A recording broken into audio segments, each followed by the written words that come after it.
Alexandre Pantoja showed Ryzen champion Kai Asakura was no challenge for him in the UFC 310 main event with a dominant title defense that ends in a second round submission victory.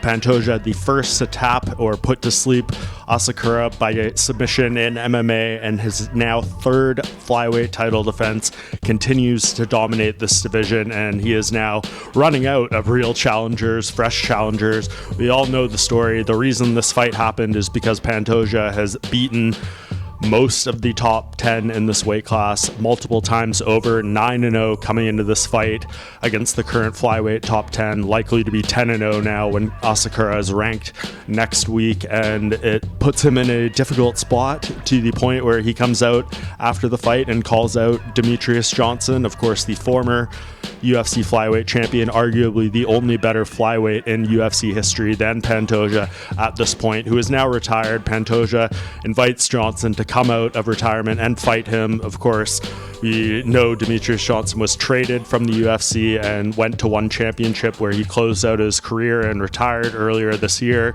Johnson pretty much immediately responds to the call out, says he was offered $2 million to come back and fight, presumably by one championship, turned that down, has no interest in fighting again, and Pantoja kind of left in the dark there as far as what's going to happen next. Certainly, I do not think it's a Johnson fight.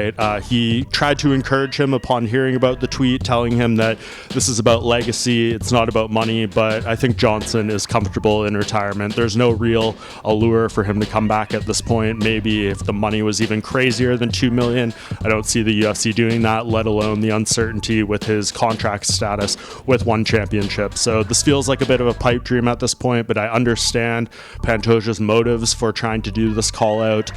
He wants to prove himself as the best flyweight ever. To do that, sometimes you need to beat the divisional GOAT, but I think for him, he is unfortunately just going to have to keep doing what he's doing, and perhaps a day comes in several years where he gets close or passes Johnson's all-time UFC title defense record, but that is still a ways away. And when you have to look at the current options for him, unless the UFC pulls another fight out of left field, you're probably looking at another matchup with Brandon Royval, maybe Kai Kara France, who technically Pantoja doesn't have a professional win over, but an exhibition win on The Ultimate Fighter. Maybe they go to that after Kara France recently defeated Steve Erceg, but I think Royval, given what he's done recently against Moreno and Tatsuro Taira, he is the most deserving. I know we saw that fight pretty much a year ago at this point, but sometimes you gotta do what you gotta do, especially in this weight class. Given I don't think Demetrius Johnson is coming back, it most likely is going to be another fight